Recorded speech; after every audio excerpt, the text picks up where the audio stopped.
realize the failure of the war on drugs when someone tasked with combating it switches sides because he has seen firsthand the complete and utter waste of life, time, money, and resources invested in this losing battle. My next guest once worked for the Texas Department of Public Safety and was the head of a 15-county drug task force. He arrested drug dealers and drug users. But one day you can say he had an epiphany. He tried marijuana. He liked it. He quit being a narc.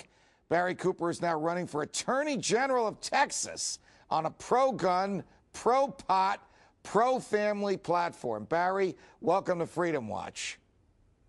Glad to be here, Judge. What changed your mind from all of the dangers you went through, all of the risk you endured, all of the freedom you impaired, all of the lives you adversely affected, to enforce neo-Victorian drug laws, now to become a champion of the right of people to put into their bodies whatever they want? Good information. You know, I had been lied to by my parents. I had been lied to by the public school system with their government programs. I had been lied to in the church. They all, you know, told me that anybody who put those kinds of substances in their bodies were crazy and bad, and I believed it. And I got older. I actually married my pot dealer, Candy. She's my current wife and my soulmate. And I was drinking a lot of vodka, and she switched me over to the pot. And marijuana has a way of opening a person's eyes to see the truth. And once I saw the truth, I felt bad for what I had done, arresting all those people. Is it realistic to expect that in a state like Texas, arguably the most conservative and traditional in the union, even if a tradition is based on false premises, like the traditions of outlawing the use of recreational drugs in privacy, will accept your argument during this campaign that drugs should be made legalized and that you should be in charge of enforcing the laws? Absolutely, because the citizens of Texas, although we are known as a law and order state, the citizens of Texas are very smart, and they're catching on that we're paying all of these cops to arrest us. We're funding the bill. And they're tired of it, and they see the injustice. They want real criminals behind bars, those that cause harm to persons or property. And we're tired in Texas of having our kids and our cousins and our wives and our husbands placed in a concrete block to help subsidize our private prison industry and the probation departments. What will it take? The citizens of Texas get it. What will it take for people in the United States to understand that we're going through another prohibition again? Prohibition was an utter disaster, which caused the loss of many lives and, by modern day accounting, billions of dollars and lots of freedom.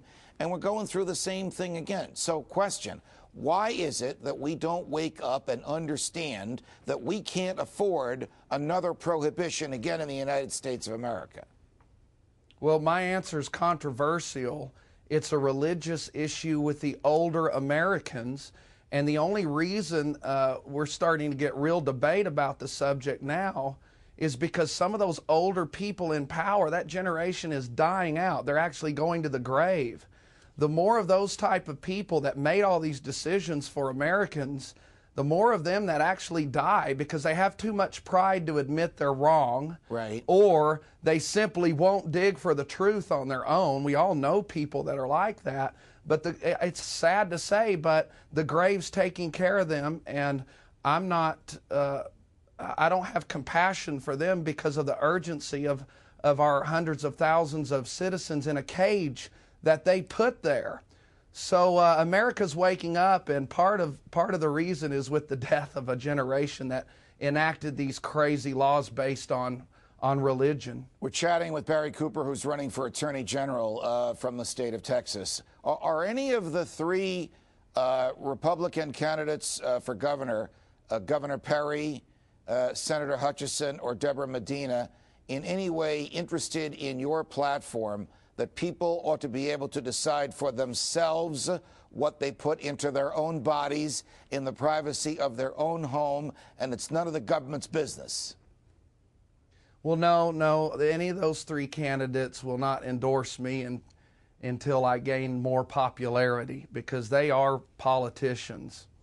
They would jump on that bandwagon if they felt like it would get them the proper votes. And that's the difference in the people that are getting elected now and real politicians. The people that are getting elected now are going by principles, not what benefits them. You know, Houston just elected an openly gay mayor. Right. And Houston incarcerates more people than any city in the world. They have the highest incarceration rates.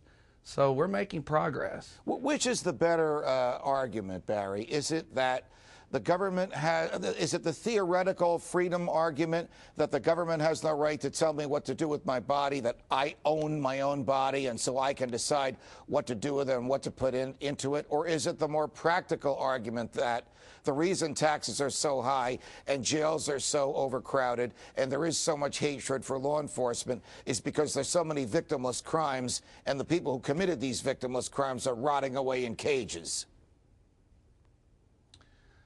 Well, it's both. Those are both good arguments, along with the prohibition argument. Prohibition doesn't work. My grandparents would have much rather kept going to Jack Daniels to get their whiskey and liquor, but they were forced to go to Al Capone because of prohibition. I would much rather go buy my marijuana cigarettes from Marlboro, but I'm forced to go to the cartels to buy it. Prohibition doesn't work. More people are dying over in Mexico, just across our border, than in the entire Iraqi war, and it's not marijuana and methamphetamine and cocaine causing them to do it. It's the prohibition against those laws that's causing the war. Prohibition does not work. You were once in charge of fighting drugs for 15 counties in the state of Texas. Tell me, in your opinion, would the Mexican drug cartels, would the gangs at the border be out of business almost overnight if marijuana were lawful in Texas to use in the privacy of your own home? Oh, there would be so many wonderful things when marijuana prohibition lifts, and we're on the cuff of it. But yes, it would end that war overnight, because no longer would we have to go to the cartels to get the drugs that Americans want. The government can control it and regulate it and get it from our own government. Let's let our farmers in America cash out on the #1 cash crop in our country above corn, and that's marijuana. Instead, the Mexican growers are getting that money. I think the farmers of America deserve to have that money, just like the farmers that plant the wheat to make beer and liquor and that type of thing. It's just ridiculous, and the younger people in America, like myself, and even some older people, are catching on, and we get it.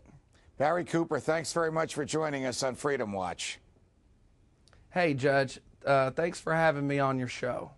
You can catch today's show on foxnews.com/freedomwatch and on Sirius 145, XM 168, or online at foxnewstalk.com at 6 p.m. Eastern on Saturdays. From New York, defending freedom. Until the next time, stay free, America.